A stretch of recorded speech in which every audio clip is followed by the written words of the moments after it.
COVID-19, pandemia, distanciamiento social, tapabocas. Son algunas de las palabras que escuchamos durante todo el año 2020 y las seguimos escuchando. Hoy vamos a conocer mitos y verdades de esta pandemia. Invitada de lujo, hoy tenemos a la bioquímica, la doctora Sandra Roginski. Queremos saber cuáles son las diferencias entre un test rápido y un PCR. Sí, ¿qué tal? Buenas tardes. Muchas gracias por la invitación. La técnica de PCR es la que se usa en Argentina, en nuestra provincia y en todo el mundo como método de confirmación de la infección por el SARS-CoV. Fue la primera técnica que se tuvo a disposición para comenzar a hacer los primeros análisis. Luego, con el tiempo, se fueron desarrollando otros métodos, por ejemplo, el que estamos usando ahora en nuestra localidad, en el hospital, que es el test rápido o detección de antígenos, que es un método que se usa como tamizaje, como screening. No es tan específico como la PCR, pero sí sirve para diferenciar a grandes grupos poblacionales en positivo o negativo. Después, el positivo, si es asintomático, va a ser confirmado por una PCR y el negativo también lo mismo, ¿sí? Porque las dos se toman con hisopados nasal y faríngeo en el caso de PCR, hisopado nasal en el caso del antígeno. Pero el método que confirma la infección por COVID es la PCR. La PCR lo que hace es amplificar, o sea, saca como fotocopias del genoma del virus presente en la muestra del paciente de manera tal de tener una gran cantidad para que pueda ser detectado. Ya sabemos que los virus no se pueden ver en el microscopio como si se puede ver una bacteria. Entonces nosotros necesitamos amplificar pequeñas cantidades del virus que pueden estar presentes para que pueda ser detectado después, ¿no es cierto?, a través de distintos procesos, ¿sí? Y el antígeno lo que hace es detecta también fracciones pequeñas del virus, pero no las amplifica. O sea, va a ser el virus que está presente en ese momento en la nariz del paciente en cuestión, el que está siendo sometido al análisis. Pero sirve mucho también para poder, sobre todo, tomar medidas acerca de una persona. Si puede ser, puede retomar sus actividades normalmente. Si no tiene síntomas y se realiza el antígeno, sirve mucho, por ejemplo, para ver si una persona puede ir a trabajar, ¿sí? Ahora, si es sintomático y se realiza la prueba de antígeno y le da positiva, tiene mucha chance de que realmente está cursando la infección. Entonces se le recomienda el aislamiento preventivo, hasta 14 días, cuando ya el virus no va, muchas veces está presente, pero no causa infección, no puede transmitirse a otra persona, o sea, no le va a causar infección a la otra persona. Por eso, las dos técnicas usadas en conjunto dan un panorama bastante certero del estado de esa persona, si está o no en proceso de multiplicación viral, y con ello podemos, desde el punto de vista de salud pública, desde el punto de vista poblacional, tomar medidas acerca de si necesita aislarse o no. ¿Cuáles son los síntomas frecuentes por los cuales la gente se comunica con el sector médico que habitan hoy también en la provincia de Misiones? Sí, los síntomas que más frecuentemente aparecen son dolor de garganta, fiebre. Muchas veces la gente no puede medirse la fiebre porque no tiene un termómetro, pero dice, tengo sensación de cuerpo caliente, o sea, como que se da cuenta de que su temperatura no es normal. Tos, una tos seca, que es un poco distinta a la tos por otras infecciones respiratorias. Después también refieren dolores musculares, dolores muy parecidos a otras enfermedades que son prevalentes también en nuestra región. Dificultad para respirar, se sienten ahogo, cansancio, fatiga, o sea, algo que no es habitual en esa persona. Y si a eso nosotros, cuando el médico médico que atiende al paciente comienza a interrogar, le va a hacer preguntas, por ejemplo, si estuvo en contacto con otra persona que era positiva, si en su familia había alguien que ya tenía la enfermedad, una serie de preguntas que van a ir orientando hacia el diagnóstico diferencial con otras enfermedades. ¿Y qué hacemos cuando tenemos los síntomas y tenemos la necesidad quizás de acudir a que nos revisen? Bueno, en la provincia de Misiones, al igual que en todo el país, se montó una red, ¿no es cierto?, de información para la población en general. Por ejemplo, el 0800 es uno de ellos, el 0800-444-3400, que es el de nuestra localidad, donde se llama y es atendido por una persona que está en condiciones de responderle, de acuerdo a sus síntomas, decirle si puede quedarse en la casa o tiene que concurrir al sistema hospitalario o a la atención, ¿no? Puede ser un sanatorio también. Entonces, en ese 0800 lo va derivando, porque pasa acá en El Dorado que algunas veces le atienden en Posada, ¿sí? O en Iguazú. Entonces, es como que se va orientando hacia el lugar. Le van a decir, bueno, ¿dónde vive? Bueno, vaya a tal lugar. Ustedes saben que nosotros en el Hospital del Dorado armamos un sector específico para el tratamiento del paciente con síntomas compatibles, ¿sí?, con la infección por COVID, que es lo que nosotros le llamamos el ala norte del hospital, que está separado del resto del hospital, ¿no es cierto?, que tiene su entrada particular, que es donde los colectivos dan vuelta, en la parte de atrás del hospital, y ahí está todo montado, ¿no es cierto?, con sobre todo el personal que tiene los equipos de protección personal, el bendito EPP, equipos de protección personal. El delantal, la cofia, las antiparras, el protector facial. ¿Por qué? Porque hasta que se decide si esa persona tiene o no tiene la infección, ¿no es cierto?, puede contagiar incluso al personal de salud, que de hecho son afectados principalmente, ¿no es cierto?, en toda esta epidemia. Y de ahí va a ser direccionado, ¿no es cierto? Si no tiene síntomas compatibles, va a ser direccionado a otro sector del hospital. Entonces nosotros tenemos separado el personal también que trabaja con los pacientes sospechosos, hasta ahí son sospechosos. ¿Y qué pasa con un caso positivo en una casa? Vamos a poner el ejemplo, una familia donde vive 4 personas. ¿Todos deben cumplir con el aislamiento o solamente la persona que dio positivo efectivamente de COVID-19? Bueno, habrán escuchado que nosotros definimos a lo que se le llamó contacto estrecho. Contacto estrecho es aquella persona que convive dentro del mismo domicilio, de la misma casa. A su vez, también contacto estrecho es aquella persona que estuvo más de 15 minutos en contacto con un caso confirmado, digamos, el que ya le dio positivo le vamos a llamar caso confirmado, que estuvo más de 15 minutos sin el barbijo y que tuvo algún tipo de contacto con la parte respiratoria, con la boca, sobre todo el tomar mate, tomar tereré, que bueno, que creo que ahora por fin estamos por lo menos evitando esa costumbre que tenemos de tomar mate todos juntos. Eso es muy difícil para nosotros porque es nuestra cultura, ¿no? Entonces, de acuerdo a las preguntas que se le van haciendo, que le hace la persona que llama, ustedes saben que nosotros llamamos por teléfono a los domicilios, a las casas de cada uno de los casos confirmados y se le van haciendo preguntas y esa persona va contando lo que hizo. Muchos no recuerdan en ese primer momento, pero sí a lo largo de las horas van recordando y nos van avisando.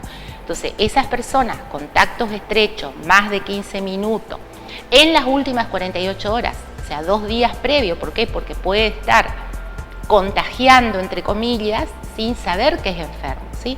Ahí también recalcar que una persona que está enferma muchas veces no tiene la culpa, nunca tiene la culpa de estar enfermo. Entonces, no condenarlo, no estigmatizarlo, porque se arman por ahí situaciones un poco violentas hacia la persona que está enferma, ¿no? Porque 2 días antes no sabe que está enfermo.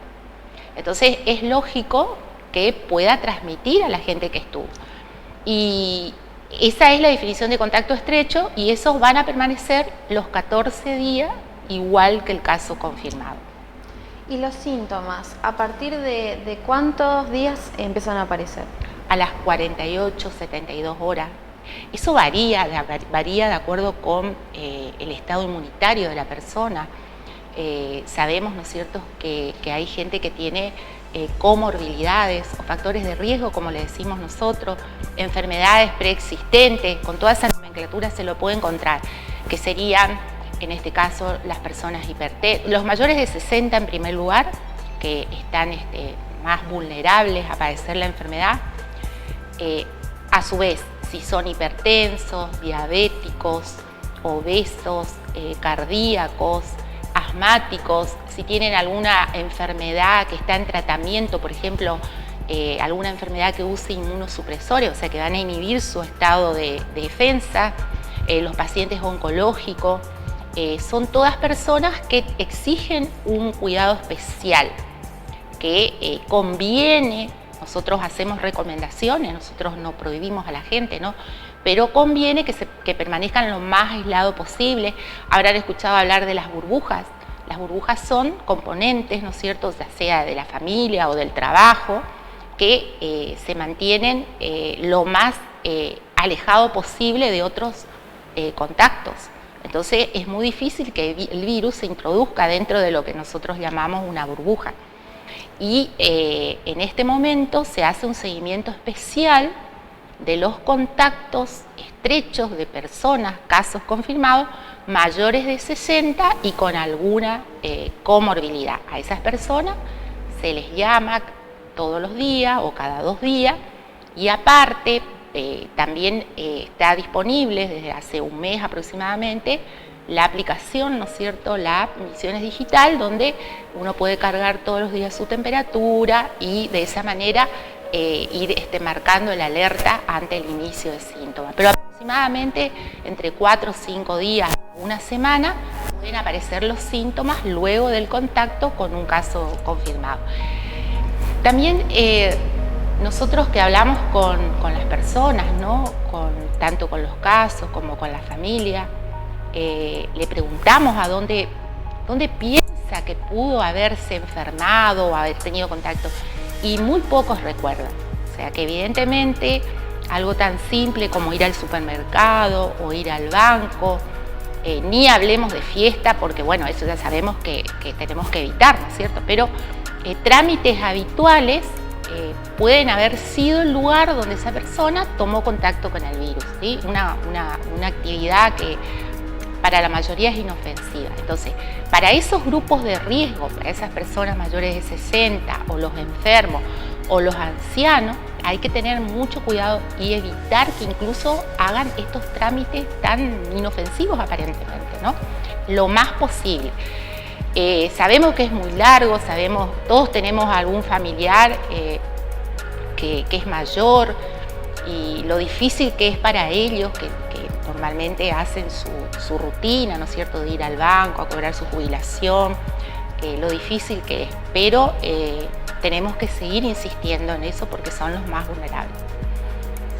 ¿Cuáles son los cuidados que tenemos que tener en cuenta a la hora de, por ejemplo, ir al banco? Regresamos a nuestras casas y ¿cuál es la correcta forma de lavarse las manos? Bueno, concurrir siempre con el barbijo, ¿sí? Yo me saqué ahora porque estamos acá en este lugar que es amplio, estamos a más de 2 metros, que es la distancia. Usar el barbijo correctamente, ¿no es cierto?, tapando la nariz y la boca, ¿sí?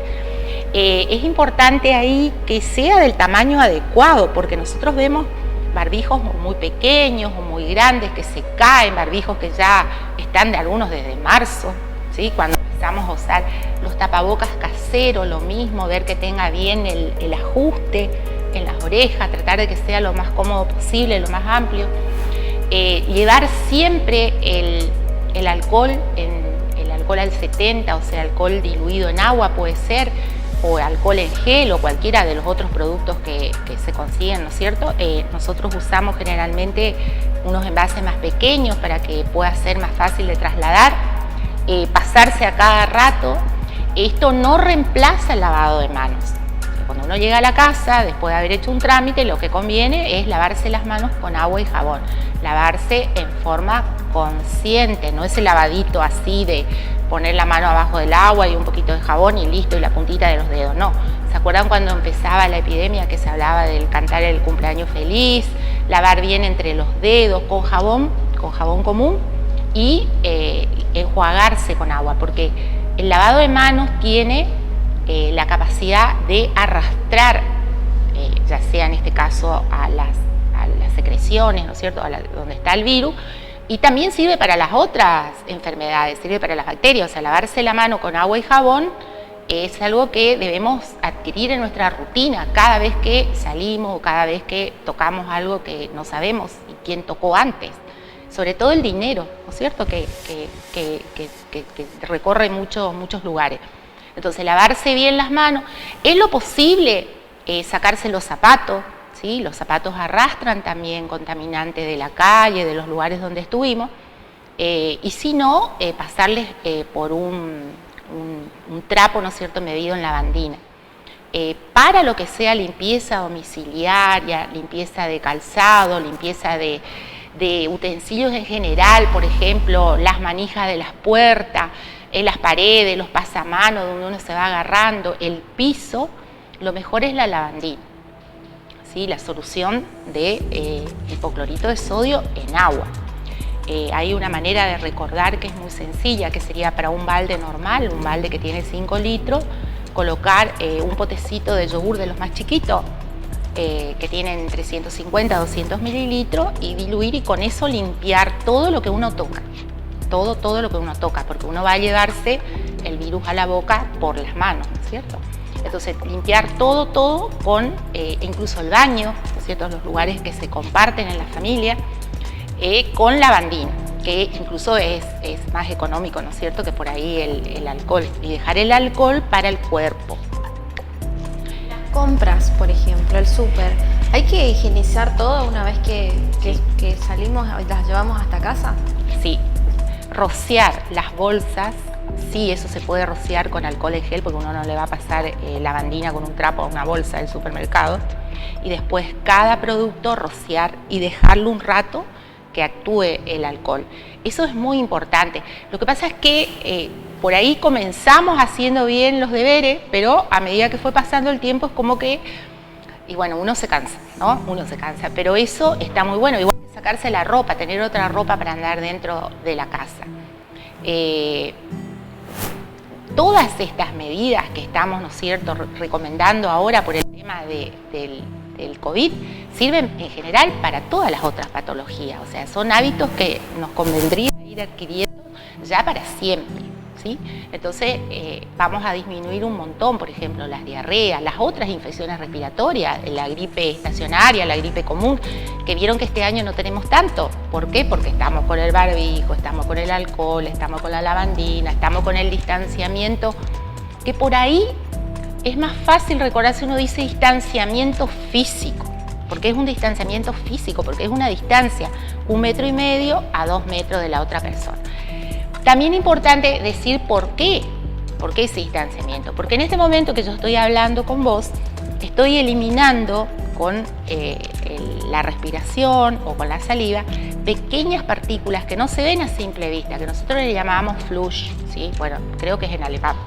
Entonces, esas gotitas, ¿no es cierto?, dentro de esas gotitas de saliva, o cuando estornudamos más aún, porque como va a salir con fuerza, puede ir más lejos, o cuando tosemos más también, porque también como sale con fuerza se puede esparramar más distancia. Esas gotitas son las que van a transportar al virus. Entonces, de ahí eso de los 2 metros, porque se calcula que en 2 metros, en una conversación normal, no va a poder llegar a donde estás vos. Por eso también vieron que cuando dice que cuando se canta se puede expulsar más cantidad de virus. O sea, tampoco es que está todo estudiado, porque esto es nuevo, pero es lo que nosotros sabemos que sirve para, en general, para virus respiratorios, para virus que causan enfermedades respiratorias, que son muchos. ¿Es verdad que si ya tuve COVID-19, si ya di positivo, no puedo volver a contagiarme? Sí, eso es un poco lo que marca la evidencia de la experiencia que se fue asumiendo en estos tiempos, ¿sí? En un año de que apareció este virus. No se sabe muy bien cuánto tiempo dura esa inmunidad, más o menos entre 7, 8 meses, 9 meses es lo que está estudiado. ¿Por qué? Porque eso es lo que se puede ver de las personas que se infectaron en un primer momento, ¿sí? Hay muy pocos casos en la literatura científica en general donde hablan de reinfección, pero son escasos. O sea, se supone que sí, que una persona que tuvo la enfermedad por lo menos por 7 meses no va a poder adquirir de nuevo. ¿Y qué opinas? ¿Vacuna sí o vacuna no? Vacuna sí, por supuesto. Las vacunas permitieron a la humanidad, ¿no es cierto?, este estado. Vieron que las enfermedades para las que existe vacuna son las que se pueden controlar más fácilmente, que es lo que está pasando con esta, que no se puede controlar porque todavía no existe una vacuna disponible para toda la población. Esta va a ser la campaña de vacunación más grande de la humanidad. Nosotros empezamos a vacunar en el país, empezó a vacunar a trabajadores de la salud por ser los más expuestos y porque evidentemente tenemos que atender a la gente que se enferma. Después se va a seguir con los grupos vulnerables, con los ancianos que están en los geriátricos, con personas que tienen enfermedades, comorbilidades, mayores de 60 con comorbilidades. También se habla del personal que va a tener que asistir a las escuelas y volvemos a la presenciabilidad. O sea, la vacuna indiscutible, ¿sí? Indiscutible que son un aporte importante a la salud mundial. Ahora tenemos varias que están en discusión, sobre todo ¿por qué? Porque no fueron probadas en grupos tan grandes de personas. Por ejemplo, la que está aplicando el país ahora se probó, ¿no es cierto? Se hicieron todas las pruebas en grupos de 40.000, 50.000 personas y se va a ver cómo funciona, ¿no es cierto?, en la medida que se empieza a vacunar. Toda vacuna puede ser evaluada muy bien en un laboratorio, pero después cómo se comporta en población, ¿no es cierto?, va a decir si fue efectiva o no fue efectiva.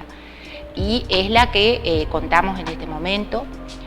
Aparte, el país montó todo un sistema que ya existe para otras vacunas también, por ejemplo, la de fiebre amarilla, la de influenza, ¿sí? La de influenza A, que también es muy discutida.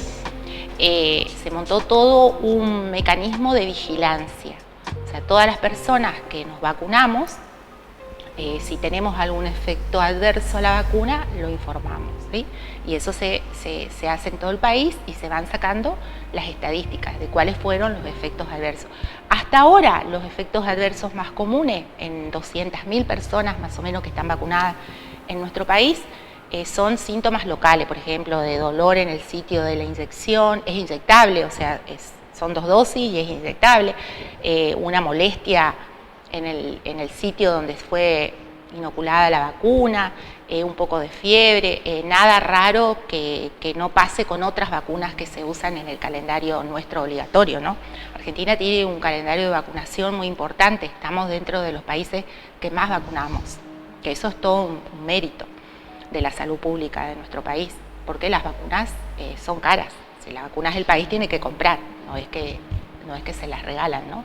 Tenemos un calendario de vacuna muy importante para muchas patologías. ¿Es necesario cumplir que toda la población misionera en este caso, y bueno, y en el mundo también, se vacune para poder erradicar este virus, o de alguna manera el virus va a continuar entre nosotros y vamos a tener que seguir tomando las medidas que estamos teniendo hasta el momento? Las medidas de precaución no las vamos a poder dejar por más que estemos todos vacunados, ¿sí? Siempre existe alguna persona que no levanta lo que nosotros llamamos anticuerpos, que es lo que se espera, ¿no es cierto?, con la vacuna. Entonces, las medidas de precaución siempre, esas ya van a convivir con nosotros. Erradicar, y bueno, es una palabra que a todos nos gustaría poder erradicar, ¿no? Vieron que se habla más de controlar una enfermedad y no que desaparezca. Hay una que desapareció, que es la viruela, ¿no? Que se habla de la erradicación de la viruela. Pero controlar la enfermedad y sobre todo controlar las formas graves de la enfermedad, que aquel que se enferme no necesite atención de una terapia intensiva, de un respirador, de hacer una neumonía que se complique. Entonces, sí va a ayudar mucho al control de la enfermedad que la mayoría de la población esté vacunada. Eso funciona así en esta patología y en la mayoría de las patologías. ¿Vieron cuando se discute, por ejemplo, del sarampión, que es una enfermedad que está controlada gracias a la vacuna, y sin embargo hay algunos lugares donde hay gente detractora de las vacunas, los antivacunas, que no vacunan a sus hijos, y generalmente en esos grupos se dan enfermedad que puede ser transmitida, ¿no es cierto?, a otras personas que todavía no entran en ese calendario. O sea, la idea es que se vacune la mayor cantidad de gente posible. Y en el caso de las madres que están maternando o que están amamantando a sus hijos y son positivos de COVID, ¿tiene algún tipo de riesgo al bebé de contagiarse del Bueno, hay algunas precauciones algunas normas, ¿no es cierto?, nosotros no tuvimos muchos casos de madres que dieron a luz, ¿no es cierto?, con la enfermedad. Pero, por ejemplo, tratar cuidar al niño, ¿no es cierto?, con el barbijo, atender al niño con barbijo, es una precaución que se usa en el caso de madres puérperas, ¿no es cierto? Lo mismo cuando le da de mamar, ponerse el barbijo, que es lo que se usa también para otras patologías, no solamente para esto. Una mamá que tiene una gripe común, una gripe estacional que le decimos nosotros, también debe usar un barbijo cuando da de mamar a su bebé, porque el contacto es muy estrecho, más si le habla. Entonces se puede mitigar, ¿no es cierto?, el efecto usando las mismas medidas, lavarse las manos a cada rato, usar el alcohol, ¿sí? No está demostrado que se transmita al bebé. Y los niños asintomáticos quizás también, que sin darse cuenta pueden llevar el virus hasta la casa. ¿Cuál también sería la medida en este caso? Y lo mismo, lo que pasa es que el barbijo está recomendado en mayores de 2 años, ¿sí?, por el problema de que se pueden ahogar y todo. Insistir mucho en el tema de lavarse las manos frecuentemente, si uno toser, ¿no es cierto?, enseñarle al niño a toser en el codo o a toser en un pañuelo, ese pañuelo descartar correctamente, porque nosotros vemos que incluso adultos que se sacan los mocos y tiran el pañuelo descartable o un pañuelo de tela peor, ¿sí?, en cualquier lugar. No, eso poner dentro de una bolsita y esa bolsita eliminar correctamente con los residuos. O sea, más que nada medidas higiénicas, digamos, ¿no? Ni siquiera sanitarias, sino higiénicas, porque eso va a ayudar a que se controle. Sí, los niños sobre todo porque están muy cerca de la gente grande. El niño es muy difícil que esté a 2 metros de su mamá, de su papá y sobre todo de su abuelo, ¿no?, que es lo que más tenemos que cuidar. Entonces, tampoco nosotros hicimos el protocolo para los jardines maternales, porque imagínense que cuando se empezó a trabajar, las mamás no tenían a dónde dejar sus hijos. Entonces, se tuvo que protocolizar la atención en los jardines maternales. Y chicos muy chiquitos incluso, ¿no? Y nos decían las maestras que aceptaban que era, incluso los niños en general aceptan mejor, o es como que ya lo toman como su forma de vida, las conductas. Ellos saben lavarse la mano antes de comer, saben lavarse la mano si tosen. O sea, el niño es el que en realidad va a adquirir y va a transmitir en su familia. Por lo menos lo que nos decían las maestras, que no tuvieron grandes problemas con los niños, cada uno sentadito en su lugar, en su mesita, comiendo su comida. Hay cosas que, bueno, no se van a poder compartir nunca más. Antes un niño ponía el lápiz en la boca y le daba al compañero, le prestaba, ¿no es cierto?, la goma, todos nos prestamos los útiles. Bueno, esas cuestiones van a tener que ir atendiéndose. Me gustaría un mensaje para la comunidad del Dorado, para no bajar los brazos en esto que todavía sigue siendo una pandemia. Sí. Bueno, nosotros estamos trabajando desde marzo, cuando el país comienza, ¿no es cierto?, con estas medidas del aislamiento, incluso la provincia de Misiones un poco antes, unas semanas antes. Nos tocó controlar a los viajeros, a la gente que venía de otros países, a la gente que venía de otras provincias. Ustedes recuerdan los carteles, los accesos que estaban cortados en la ciudad, ¿no es cierto? Que había que entrar por esos lugares y bueno, y ahí se les recomendaba, incluso se sanitizaban los vehículos, o sea, pasamos por muchas etapas, ¿no? Es un poco largo el proceso. Nosotros los que trabajamos en salud también estamos un poco muchas veces cansados. Nosotros muchos no tuvimos vacaciones, no podemos salir de vacaciones. Entonces, recalcar que hasta que la vacuna sea masiva para toda la población, que la mayoría pueda estar vacunado, nosotros debemos seguir cuidándonos y cuidando al otro. Entonces, ante la menor duda, porque uno conoce su cuerpo y dice, bueno, me siento cansado, tengo sensación de cuerpo caliente, me duele la cabeza, me duele la garganta, esta tos que rara, esto nunca me pasó, mantenernos aislados hasta tanto podamos consultar. Entonces, no salir corriendo, subirme a un colectivo, ir al hospital o al sanatorio, donde generalmente hay mucha gente esperando. Tenemos que cambiar esos hábitos de estar muy cerca. Nosotros somos de estar muy cerca, ¿no es cierto? Estar un poco espaciado, porque no sabemos, nosotros no sabemos si estamos cursando la enfermedad. Ya en la casa, y bueno, lo más que pueda, sentarme lejos, tratar de no usar los cubiertos, eso es importante, no compartir los vasos, no compartir tenedores, cucharas, todo lo que tenga que ver con la higiene personal, ¿no es cierto? Y consultar al 0800. En el caso de que uno tenga que trasladarse al hospital, tratar de hacerlo solo, en forma individual. Hay gente que tiene auto, hay gente que tiene movilidad, ¿no es cierto?, que puede ir. Entonces nosotros le decimos, bueno, venga solo al hospital, manejando, al ala norte, y de ahí va a ser direccionado. Si después es negativo, a lo sumo, bueno, otra cosa, la PCR tarda 24 horas, porque nosotros no hacemos PCR en el Hospital del Dorado. Nosotros mandamos al laboratorio, tomamos la muestra y mandamos al laboratorio de Posada. Entonces eso tarda porque procesan todas las muestras de la provincia. A veces tarda 24 horas y a veces un poquito. O sea, recién al segundo día va a tener el resultado. Ese tiempo, mientras espera su resultado, que esté aislado, ¿sí? No que después cuando me llega el resultado recién voy a empezar a quedarme en mi casa. No, todo ese tiempo me quedo aislado hasta que llegue el resultado. Si el resultado es negativo, bueno, se verá si puedo hacer mis actividades normales. Y si no, muchas veces, por más que dé negativo, se le aconseja el aislamiento, se le recomienda el aislamiento. Entonces, de esa manera nosotros vamos también a cuidarnos nosotros, porque es importante el reposo, es importante la buena alimentación, es importante la buena hidratación, y cuidamos sobre todo encima a las personas que más queremos, ¿no? Las personas con las que tenemos contacto diario. Esa sería la recomendación en este momento y por varios meses más seguramente. Cuando tosemos, cuando estornudamos, taparnos con el codo, usar el barbijo correctamente, el distanciamiento de 1,5 metros a 2 metros mejor, y estar alerta. Y si vivimos con personas mayores, estar atento a los síntomas que pueden tener ellos, ¿no? Y siempre la consulta con el médico.